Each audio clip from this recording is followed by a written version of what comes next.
Salatu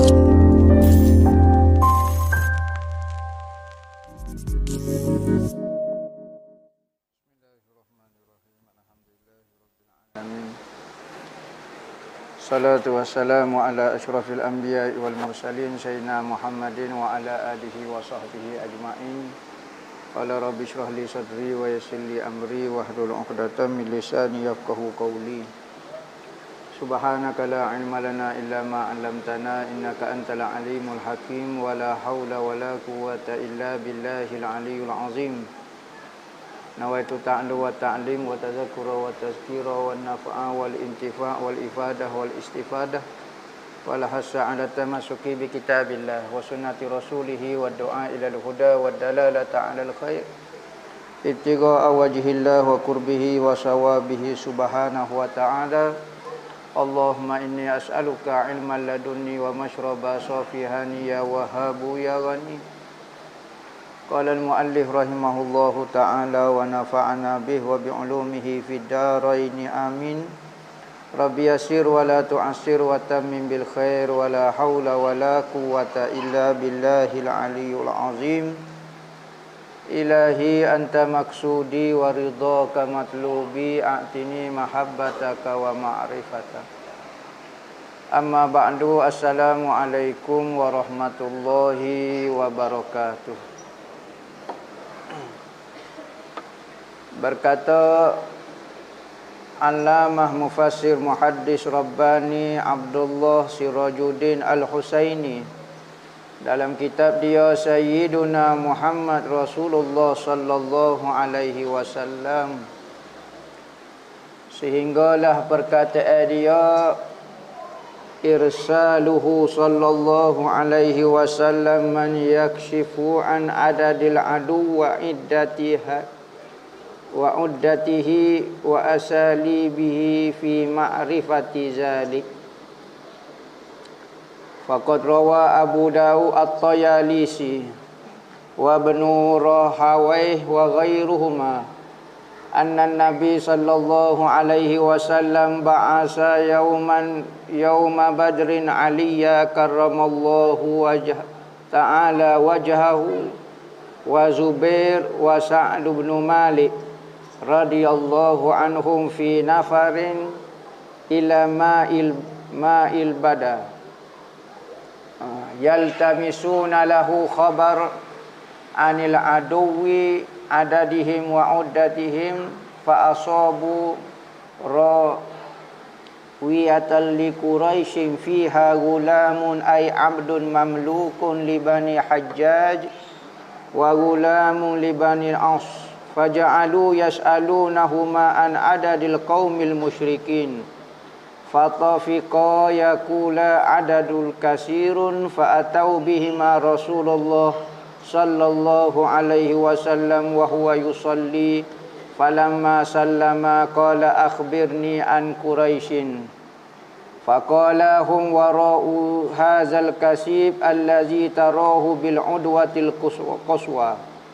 Faqala sallallahu alaihi wasallam kam qaum faqala kasir. Faqala sallallahu alaihi wasallam ma uddatuhum faqala la nadri. Faqala sallallahu alaihi wasallam kam yanharu ay minal ibil kulla yaum. Faqala yauman tis'an wa yauman asyara. Faqala sallallahu alaihi wasallam li ashabihi al-qawmu ay al-adu ma baina tis'umi'ah wal alf wa kana al-amru kazalik. Lah ni kita duk kecek mengenai kepintaran Nabi nak berdepan dengan masyarakat. Nabi berjumpa dengan masyarakat yang boleh kita kata sangat berat, sehingga ke kerajaan Rom dengan Parsi tidak teliu nak memerintah, tidak teliu nak menjajah bangsa Arab. Tetapi dengan keadaan bangsa yang begitu berat, Rasulullah boleh ubah orang manusia, satu bangsa, satu generasi manusia, orang yang manusia tak teringin nak jajah tempat dia, maka Rasulullah boleh ubah orang jadi hebat. Jadi bagi kita Yang kita rasa kita ni sudah jauh daripada agama, berat dah kehidupan kita, maka jangan bimbang. Jangan berasa putus asa, jangan rasa malu, jangan rasa segan. Duduk dengan orang-orang soleh, duduk dengan orang-orang baik, nescaya hidup kamu akan bertambah jadi baik. Bukan kata manusia, anjing pun kalau duduk dengan wali Tuhan boleh masuk syurga.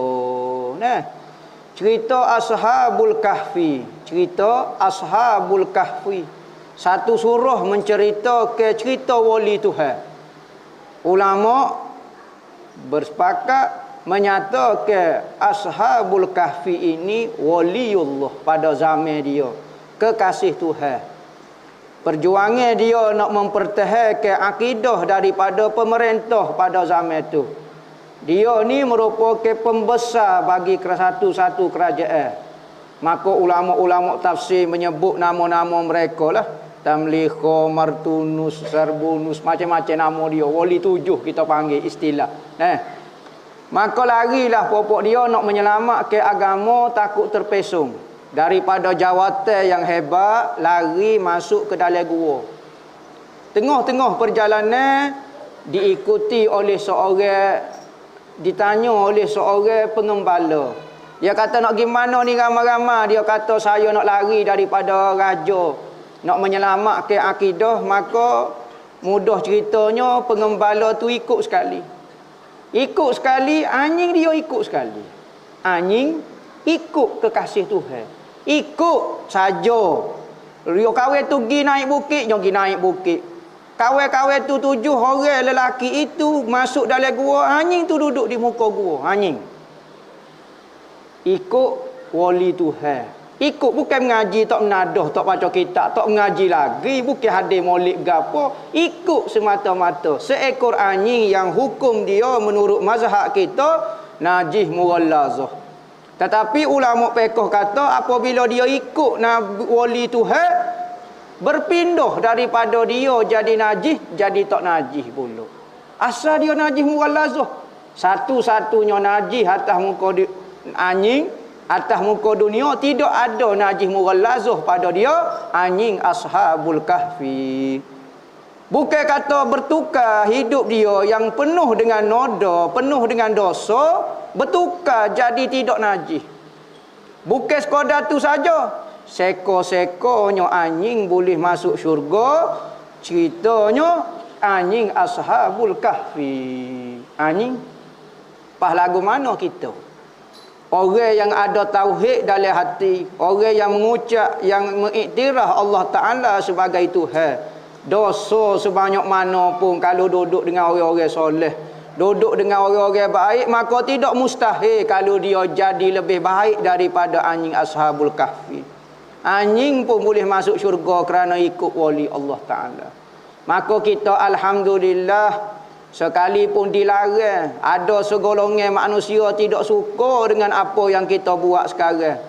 Membaca sirah Nabi, cerita-cerita Nabi, memperdengarkan kehebatan Nabi pada zaman orang memperdengarkan kehebatan dunia, memperdengarkan kehebatan kumpulan dia, memperdengarkan kehebatan individu tertentu. Tetapi kita mari sini nak dengar hebat Nabi. Ambo tak si dengar hebat selain daripada hebat Nabi. Kalau kita wak naik manusia selain daripada Nabi, kadang-kadang dia napuk molek, kadang-kadang napuk hebat, patu lipat kita tak jadi hebat tu. Betul tukar betul gapo, tapi Nabi tak pernah buat lagu tu. Satu saja matlamat kita mari hadir dalam majlis maulud ni, tidak lain tidak bukan nak mendengar kehebatan Nabi supaya kita boleh buat kelik perasaan itu kepada keluarga kita. Boleh kita royak cerita kepada anak isteri kita supaya bergenerasilah perasaan menghebat, rasa hebat Nabi di dalam hati. Maka cerita Ashabul Kahfi, duduk dengan orang-orang soleh, ini memberi manfaat. Sebab tu majlis-majlis berkumpul. Katanya Nabi tidak berkumpul lah mana-mana orang mukmin, orang yang beriman dengan Tuhan 40 orang. 40 orang, ni lebih 40 orang apa rasa. 40 orang saja, seorang mesti jadi wali. Seorang mesti wali. Adalah ketulusan hati dia, adalah bersih hati dia. Pas ni berapa orang wali, tak tahu siapa dia wali, tak tahu. Maka duduk dengan keadaan lagu ni insya-Allah, dan dalam hadis pun sebut, hadir dalam majlis-majlis ilmu, majlis membesarkan Allah, majlis membesarkan Nabi Muhammad, maka keluar daripada majlis ini katanya Allah Taala, qad buddilat sayyiatihim hasanat, sayyiatuhum hasanat. Dosa-dosa orang yang hadir dalam majlis ini sudah ditukar menjadi kebajikan belaka. Hadir semata-mata. Bila-bila jenera tidur tu kau gapo dia hadir saja. Faham tak faham mengaji, boleh faham ke boleh abdo gapo. Semata-mata hadir, Tuhan tukar maksiat kita, catatan kejahatan kita, sapuh tulis kebaikan belaka. Tu kelebihan hadir dalam majlis-majlis. Sebab itulah pada masa yang getir, akhir-akhir zaman, pada masa payah orang-orang soleh nak berkumpul, majlis-majlis kebaikan payah sukar untuk berkumpul, maka usahalah sedikit supaya majlis-majlis lagu ni jangan lenyap daripada permukaan bumi. Kerana majlis-majlis lagu ni lah yang menarik rahmat kasih sayang Tuhan dan menolak segala bala daripada, kerana laisa laha min dunillahi kasyifah. Tak ada selain daripada Allah yang boleh mengangkat penyakit. Lo ni kita duk zaman wabak, duk zaman penyakit, maka buatlah program-program, perjumpaan yang mengangkat bala Tuhan dan menarik kasih sayang Tuhan. Antara program dia malam ni duk sebut nama Nabi Muhammad, duduk selawat kepada Nabi Muhammad, duduk puji Allah dengan Nabi Muhammad. Tak puji siapa-siapa dia. Jadi alhamdulillah segala puji bagi Tuhan kerana mengizinkan kita lagi untuk duduk dalam majlis lagu ni. Kita bimbang takut bila-bila ko esok ko lusa Tuhan kata bawa mu mari. Bawa mu dengar orang puji kekasih hamba. Bawa mu lidahmu berhenti daripada puji kekasih hamba. Allah sudahlah kita. Jadi alhamdulillah dengan apa keadaan kita, apa suasana di sekitar kita, Tuhan masih mengajak kita untuk hadir dalam majlis-majlis Rasulullah dipanggil. Majlis ini tujuan dia kerana Allah, kerana Nabi Muhammad. Maka sekadar manakah kemuliaan majlis itu, sekadar apa yang ia raikan dalam majlis itu. Majlis apa dia? Majlis Rasulullah. Tentulah majlis ini sangat mulia di sisi Allah. Katanya pengarah, lah ni kita dok kecek mengenai kehebatan Nabi Muhammad. Kita ni kalau tak dengar kehebatan Nabi Muhammad, mungkin dalam hati kita yang penuh kadang-kadang duk dengar kehebatan dunia, kehebatan duit, kehebatan selain daripada Allah, takut lenyap kehebatan Nabi Muhammad. Kita mari nak dengar semula, nak baru semula, nak tambah semula rasa kebesaran Nabi Muhammad dalam hati kita. Maka katanya pengarah, di antara kepintaran Nabi cerita dia lagu ni. Hamba baca dah ke Arab.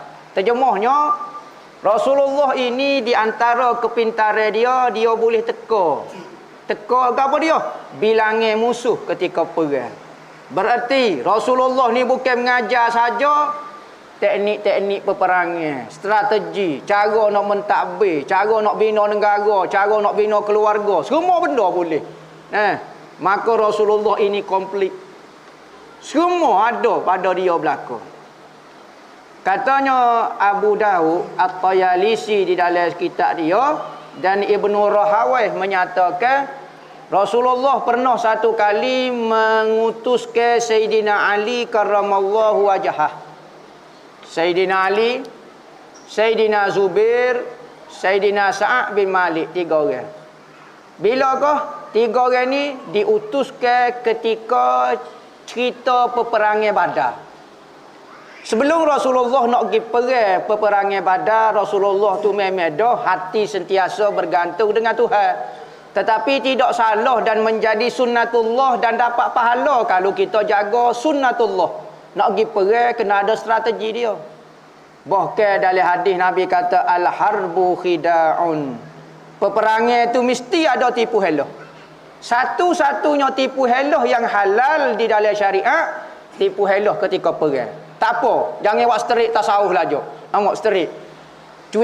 Musuh cuek. Pok demo mari berapa? Mari belaka. Berapa orang? 100 orang. Royak belaka. Sebelah halik kau ni bawa kapok, sebelah kau ni bawa puyuk. Oh, royak kubeh hanya habis tentera kita. Dak amal tak boleh nipu sebab tasawuf. Sudah tasawuf. Tasawuf lagu mana lagu tu? Maka kena nipu. Antaranya benda yang tidak berdosa menipu ni adalah ketika berperang. Strategi kita. Jangan royak kita nipu. Sebab tu Rasulullah sunat kata ketika berperang kalau orang hok tua-tua ubah ke ni ubah dia. Biar nampak ganah pun ada kena pakai biar nampak macam orang muda. Warna ke dengan warna merah. Ada riwayat kata boleh warna ke dengan warna hitam supaya orang kata oh muda-muda saja pok dia. Nampak ketat tapi nampak macam muda. Kecil manis kau lagu mana? Nampak super muda. Jadi keliru musuh. Kadang-kadang hok perang sebelah depan, perang boleh sejar tukar. Berhenti sebentar, minum air kedai kopi. Tukar, hok ni hok alik belakang pergi ke depan pula. Jadi orang keliru. Saat ni yang berperang orang lain. Orang lain pula. Bantu orang lain pula mari ni. Jadi dia panggil perang psycho dulu. Jadi mana? Maka tu boleh kita nipu lagu tu. Jangan buat tasawuf dah. Namun kalau takdir perangnya buat tasawuf kat tiba-tiba jahanam lah. Nah, pala pengat pula tu hok tasawuf. Penuh habis tentera kita. Maka al-harbu khida'un, peperangan itu mesti ada tipu daya. Strategi dia. Maka Rasulullah hantar 3 orang sebelum kita perang di Badar. Badar ni satu tempat dia panggil telaga. Telaga 2-3 tempat, maka hak tu dipanggil Badar. Telaga Badar. Maka tempat tu dipanggil Badar lah. Maka Rasulullah sebelum perang Rasulullah hantar 3 orang, sepupu dia sendiri Sayyidina Ali. Hak ni bahagian perisik ni. Suhumna dia. Kalau bahagian perisik, bahagian hak ganah kak. Cerita apa dia hak perisik-perisik suhu tu. James Bond. James Bond ni hak kisah sekali ni. Sayyidina Ali. Gilah hatta. Nak gi tahu ke apa dia? Nak gi tinjau ke apa dia? Kita nak perang ni berapa orang nak perang dengan kita ni? Pas dia bawa ke apa dia? Persiapan kita sudah ni sekali ni. Maka gilah 3 orang ni akhir sekalinya gi cari. Nak tahu bilangan musuh dengan kelengkapan perang dia lagu mana. Maka gi jalan jumpa dengan satu kumpulan manusia. Sesek Quraisy lah. Sesek Quraisy gi. Dia pun wak lolok jalan jumpa tengah jalan wak lolok buah-buah. Maka tanyalah orang musyrikin, adalah hamba-hamba dia. Maka tanya berapa orang ni rombongan awak ni berapa orang? Nak tahu berapa orang? Kita nak perang dengan berapa orang? Katanya dia buat tu kata tak tahu rasa ramah tu. Ramah nak yak ke mana ni? Patu lagu mana? Royak-royak tanya pun dia tak royak lah mana. Maka keliklah 3 orang ni temu dengan Rasulullah.